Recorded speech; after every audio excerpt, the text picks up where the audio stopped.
Una ola de crisis política recorre la costa pacífica de América del Sur. Chile, un país acostumbrado a sentir temblores de tierra, ha sido sacudido por un movimiento de transformación política profunda. Poco más de un año atrás, el alza en la tarifa del metro se convirtió en la consigna de no son 30 pesos, son 30 años. Esta consigna se convirtió en un motor que llevó al pueblo a exigir una nueva constitución en las urnas y a conseguir que el gobierno accediera a abrir un periodo constituyente en el país. Además, Perú vive un episodio de gran inestabilidad política, donde los escándalos de corrupción han causado una crisis constitucional que dejó 3 presidentes en una sola semana. Hoy, nos subimos al taxi con José Cepeda, periodista chileno-holandés de Radio Media Naranja en Holanda, para discutir más a fondo la transformación política en Chile. Quédate con nosotros que el taxi acaba de comenzar. Taxi.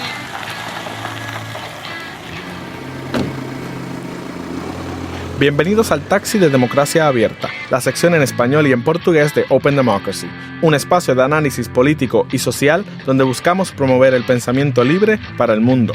Yo soy Daniel Adorno y vamos a comenzar nuestro viaje en el taxi en el día de hoy. Hola a todos y bienvenidos a este episodio. Vamos directo al tema. En medio de la crisis pandémica del coronavirus se han producido importantes transformaciones sociales y políticas en la región. En primer lugar, en Chile, el pueblo votó abrumadoramente en favor de que se redacte una nueva constitución a través de una convención constituyente. Esto representa un avance fundamental para superar un sistema de corte neoliberal instituido por la Constitución promulgada durante la dictadura militar de Pinochet. En este episodio miraremos de cerca el futuro político en el país y qué se puede esperar de este proceso constituyente. Además, en el norte, en Perú, el país está sumido en su propia crisis política, luego de la destitución del presidente Martín Vizcarra, en lo que algunos han llamado un golpe parlamentario. Democracia Abierta publicó un análisis detallado de la inestabilidad política que ha vivido el país y que ha visto hasta 3 presidentes en pocas semanas. Vamos a comenzar con Perú. En 2016, el presidente Pedro Pablo Kuczynski fue electo y 2 años después tuvo que renunciar tras ser acusado de mentir al revelarse cobros irregulares de sus empresas que habían prestado consultorías a empresas vinculadas al caso de Odebrecht. El caso Odebrecht, para los que no están familiarizados, es una investigación publicada por el Departamento de Justicia de los Estados Unidos a la empresa multinacional brasileña dedicada a la construcción de infraestructuras de obra pública por casos de sobornos a nivel internacional. En esta investigación se implicaron líderes en 12 países de la región, entre los cuales está Perú, Argentina, Brasil, Colombia, la República Dominicana, Ecuador y otros más. Esta revelación desencadenó 2 votaciones de impeachment o residenciamiento en el Congreso y antes de que fuera destituido, Kuczynski renunció. Fue sucedido por su vicepresidente, Martín Vizcarra, quien también fue acusado de corrupción por el Congreso peruano y acabó siendo destituido como su antecesor en el cargo. Ahora, Vizcarra disfrutaba de un apoyo popular que contrastaba con la alta impopularidad del Congreso. Su destitución, considerada una maniobra de los diputados para tapar sus propias corruptelas, incendió las calles del Perú en una ola de protestas masivas. Estas protestas acabaron en algo que hemos visto demasiado a menudo en la región y es lamentable, con represión brutal de la policía y muerte de manifestantes. En el caso de Perú, fueron 2 manifestantes los que murieron y más de 200 los heridos. El sucesor de Vizcarra, quien era el jefe del Congreso, Manuel Merino, tuvo que renunciar el 15 de noviembre luego de una segunda marcha nacional en las calles de Perú, convirtiéndose en el presidente más efímero de la historia del Perú. Duró 5 días. El Congreso entonces nombra a Francisco Sagasti, un moderado académico que suscitó el consenso de la Cámara, cuyo mandato hoy día es controlar la crisis de la COVID-19 en el país y garantizar que se celebren las elecciones previstas para el mes de abril. Ahora, podemos cometer el error de pensar que la inestabilidad que se vive en el Perú comenzó con Kuczynski en el 2016, pero esto no es así. Las raíces de este problema se encuentran en un asunto serio de corrupción y una cultura de política tóxica que tiene sus raíces hace más de 30 años. El presidente Alan García, de hecho, se suicidó cuando iba a ser detenido por sus relaciones con Odebrecht. Y su sucesor, Alberto Fujimori, es famoso por su huida a Japón en el año 2000 al ser acusado de corrupción y hoy día sigue en la cárcel. Esto nos deja ver cómo en Perú los presidentes se suceden unos tras otros, pero los problemas permanecen ahí, prácticamente intactos, alargando la crisis política ad infinitum. Quiero utilizar eso como transición a nuestro segundo tema del taxi y al que le vamos a dedicar un poco más de tiempo. Hablaremos de la crisis y las transformaciones políticas que se están dando en Chile.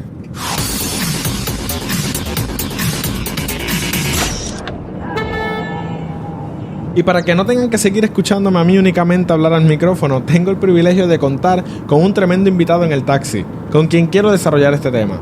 Nuestro invitado hoy es recurrente colaborador de Democracia Abierta y nos ha dado aportaciones muy interesantes, con frecuencia en modalidad de entrevista. Hoy se invierten los papeles en el taxi y él será el entrevistado. Les doy la bienvenida al taxi de Democracia Abierta a José Cepeda, periodista chileno-holandés de Radio Media Naranja. Daniel, es un gran placer realmente poder conversar contigo a la distancia. Aquí qué bueno, ¿no? Lo de la revolución digital que permite que Puerto Rico y Holanda se unan a través de las autopistas digitales para poder llevar a la audiencia estas opiniones. Gracias, José. Recuerdo cuando estaba comenzando las prácticas en Barcelona con Democracia Abierta, uno de los temas que estaba caliente en las noticias era la ola de protestas que estaba surgiendo alrededor de toda Latinoamérica, entre ellas Chile. Y todo comenzó con el incremento en las tarifas del metro, que fueron por 30 pesos, y hoy nos encontramos ante un cambio de constitución. Así que, José, cuéntame un poquito más de todo esto. Sí, efectivamente, todo comenzó por esos famosos 30 pesos. El punto fundamental es que está detrás de los 30 pesos. Y detrás de los 30 pesos, por desgracia, está, entre otras cosas, el hecho de que Chile es una de las 10 naciones más injustas del planeta en cuanto a la distribución del ingreso.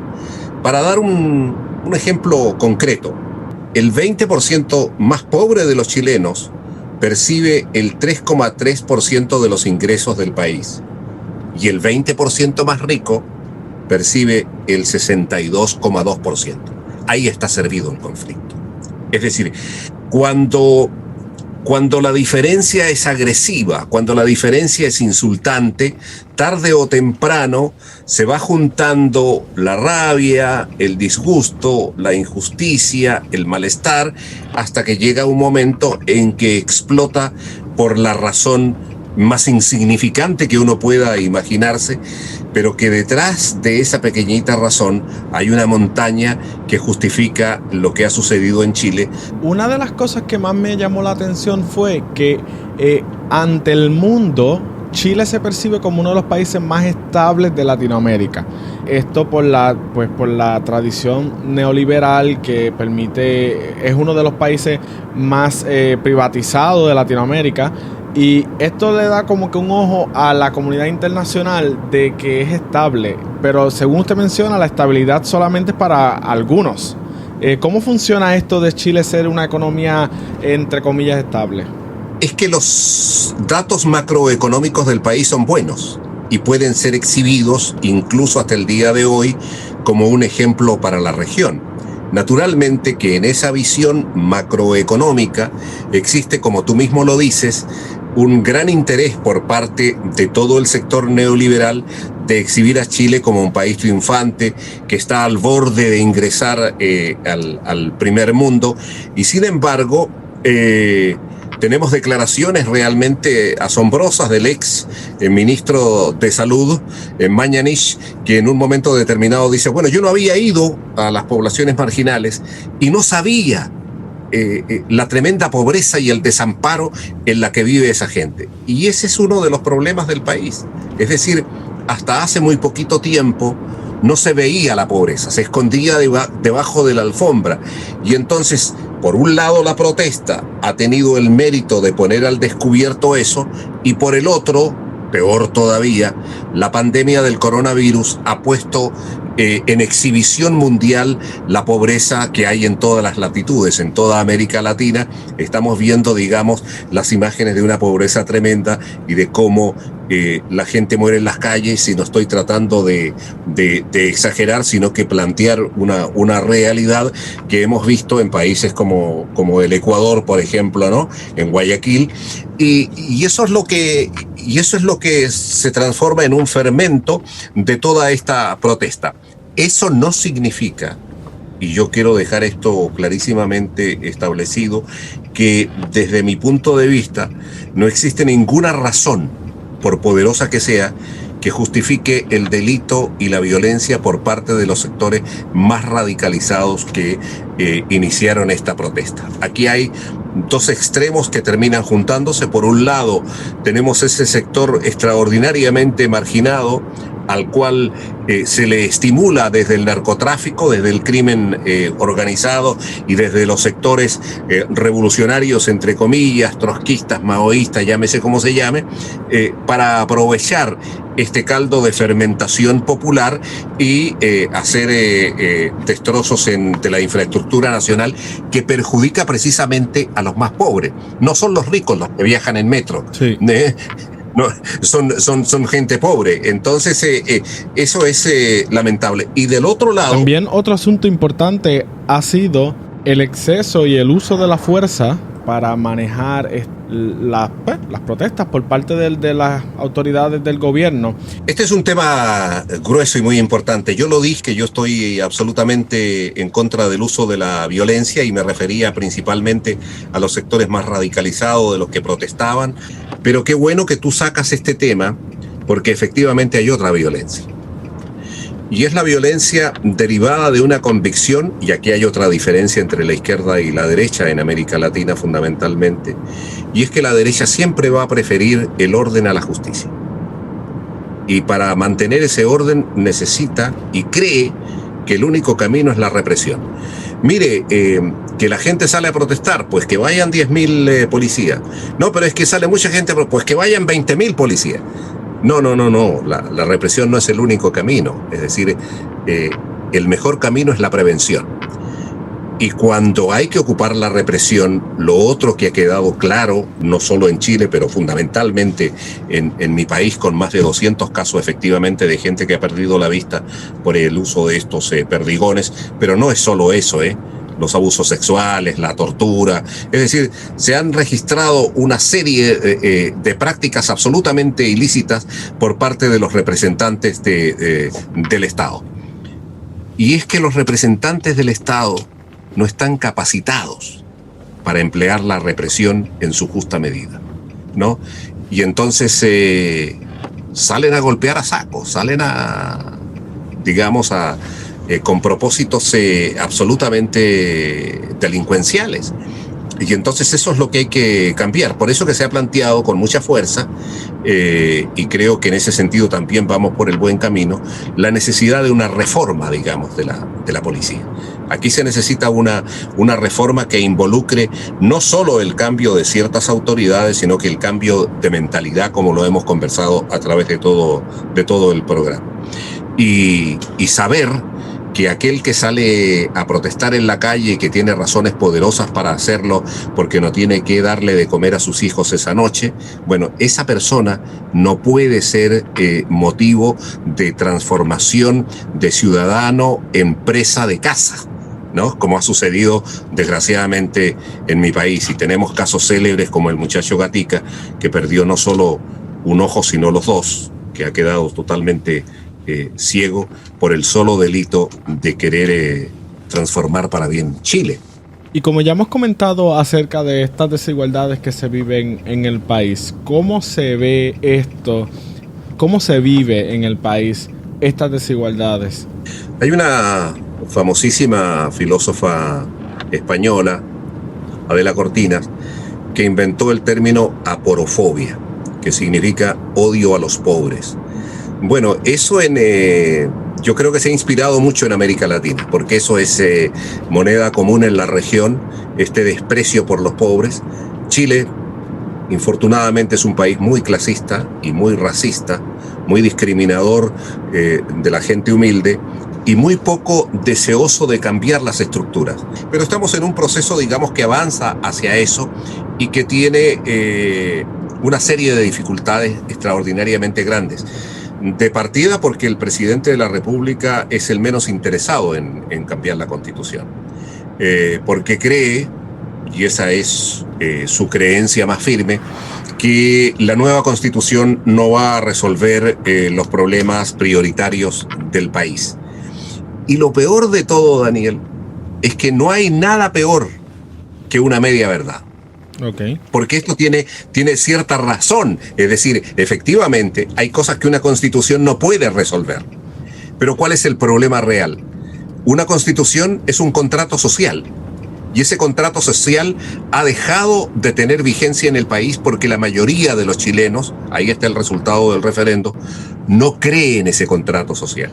¿Por qué? Porque, en primer lugar, tiene un origen nefasto, fue creado por la dictadura. Y cuando los partidarios de la Constitución dicen, bueno, pero es que se ha cambiado 40 veces, es que se puede cambiar 60, 80, pero hay algo que no se va a cambiar y que es el espíritu, el alma de la Constitución. Eso usted lo definió en una de sus entrevistas como el ADN de la Constitución. Efectivamente. Ese es el ADN de la Constitución que no va a cambiar y que los chilenos, por fortuna, están luchando justamente para tener otro tipo de convivencia, otro tipo de contrato social que sea incluyente, porque yo creo que aquí o cabemos todos o no cabe nadie. Es decir, o los chilenos nos entendemos o vamos, digamos, directamente al desastre. Porque hay una convicción equivocada y es creer que las instituciones están solo para servir a la ciudadanía. Y la verdad es que las instituciones son autopistas de doble vía. Por un lado, están destinadas efectivamente a defender a los ciudadanos y a defender al pueblo, pero por otro lado, los ciudadanos tienen la obligación de defender a sus instituciones. Esas instituciones nuevas que hay que crear son las que importan mucho para el futuro, porque, como decía muy bien el pensador Snyder hace también muy poquitos días atrás, si uno no cree en el futuro es porque no cree en la democracia. Yo creo en la democracia, por lo tanto, creo que el futuro puede ser mejor si los chilenos logramos entendernos. Parecería que el referéndum de la nueva Constitución pudiera empezar a resolver las cosas, pero como usted menciona, no es una panacea tampoco, no va a ponerle una cura a todos los problemas sociales. Pero ¿hacia dónde debería estar mirando Chile de cara a un nuevo proceso constituyente? Aquí hay varias cosas. En primer lugar, la enorme cantidad de votantes a favor de una nueva constitución ilustra varias cosas, no solo el triunfo de esta idea extraordinariamente positiva, sino también ilustra de que un sector de la derecha se ha renovado, se ha modernizado, y es un sector republicano que sabe que Chile tiene que cambiar, que es imprescindible ofrecerles a los chilenos una vida digna. Yo creo que el camino no va por odiar a la gente que tiene mucho dinero, sino por defender a aquellos que no tienen nada, ¿no? Y creo que es imprescindible pensar en cosas prioritarias. Yo creo que hay que acotar los problemas y establecer las prioridades. ¿Cuáles son ellas en Chile? Bueno, las tres de siempre, no solo de Chile, sino de toda América Latina, las del Perú. Estamos viendo las protestas que surgieron en el Perú a propósito de esta intentona golpista parlamentaria. Salud, educación, vivienda, dignidad. Que se mira a veces el tema de la dignidad como por sobre el hombro, como que fuera una cosa ligera, y no lo es. La gente quiere sentirse respetada, quiere sentirse mirada de igual a igual, no quiere sentirse despreciada como muchas veces sucede en nuestros países. Y en este caso específico que estamos hablando, los chilenos merecen esto porque el país tiene todas las condiciones para dárselo. es prioritario, como digo, el diálogo y la negociación, e ir aprobando por partes esta nueva constitución. Yo creo que hay que pensar en esas tres cosas, y naturalmente está el hecho de crear las bases necesarias para superar este momento trágico que está viviendo la humanidad con la pandemia. Es decir, cuanto antes tengamos la vacuna, cuanto antes reestructuremos el servicio de salud, cuanto antes otorguemos, porque no lo tenemos, un servicio de salud universal que sea posible, que le dé acceso a los que menos tienen, que son los que están sufriendo. Exacto, esto. Claro, la pregunta es, ¿estamos dispuestos o no a darle una vida digna a los más débiles de entre nosotros? Porque Dios es muy injusto, Algunos los dota, digamos, de grandes talentos y a otros de grandes debilidades. Bueno, a esos que tienen grandes debilidades, ¿estamos dispuestos a darles una vida digna? Si es así, ya hemos avanzado un largo terreno. Bueno, hay un sector, creo yo, de la derecha cavernícola, no progresista, no modernizada, que piensa, mire, aquí cada uno debe rascarse con sus propias uñas. Y un poco de cada cual por la suya, que sobreviva el más fuerte, un tipo de... Exactamente, y ese me parece, digamos, un criterio primitivo y selvático, muy ajeno, digamos, a las posibilidades que nos brinda el siglo XXI y a estos 21 siglos que hemos tenido de reflexión para llegar a conclusiones que puedan ofrecerle a la humanidad un destino que no se confunda, digamos, con esta miseria que mucha gente vive. ¿Y qué rol tú crees que ha jugado la pandemia del coronavirus en todo este proceso de transformación social y política que está viviendo Chile hoy día? Juega un rol importante en diversos sentidos. En primer lugar, respecto de los procesos electorales. Por ejemplo, hoy sabemos que en Chile la mayor parte de la gente que fue a votar son gente joven. Los viejos no han ido a votar por razones obvias, es decir, por miedo, por el hecho de tener que trasladarse, no han salido de sus hogares, y eso es extraordinariamente comprensible. Ahí hay, digamos, un primer factor que me parece que es necesario destacar. En segundo lugar, cuando yo hablaba de que se había puesto la pobreza en un escaparate, en una vitrina, a vista y paciencia de toda la población, creo que eso ayuda, aunque sea mínimamente, a crear conciencia de las enormes necesidades que un sector de la población atraviesa en nuestros países. Y creo, por otro lado, que ha influido muchísimo de manera positiva el papel de los trabajadores de la salud, que han entregado su trabajo, parte de su vida, y algunos, muchos, su propia vida para salvar otras vidas. Yo creo que este ejemplo de solidaridad, de empatía social, de responsabilidad en la salud, es algo que deben mirar con mucha atención, sobre todo los jóvenes, para que se transformen en ejemplos a seguir. Creo que se merecen realmente mucho. No solo el reconocimiento de la población, sino el más amplio respeto y la gratitud durante muchísimo tiempo.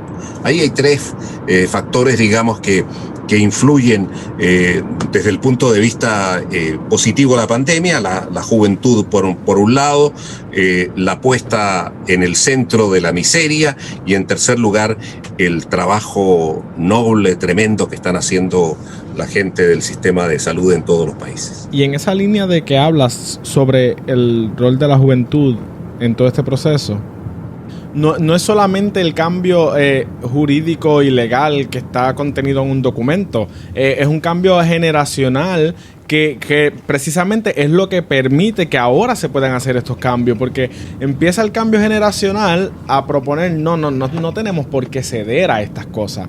Efectivamente, y sobre todo, ¿tú te imaginas que tenemos personas que tienen más de 80 años y que son potenciales candidatos a la presidencia?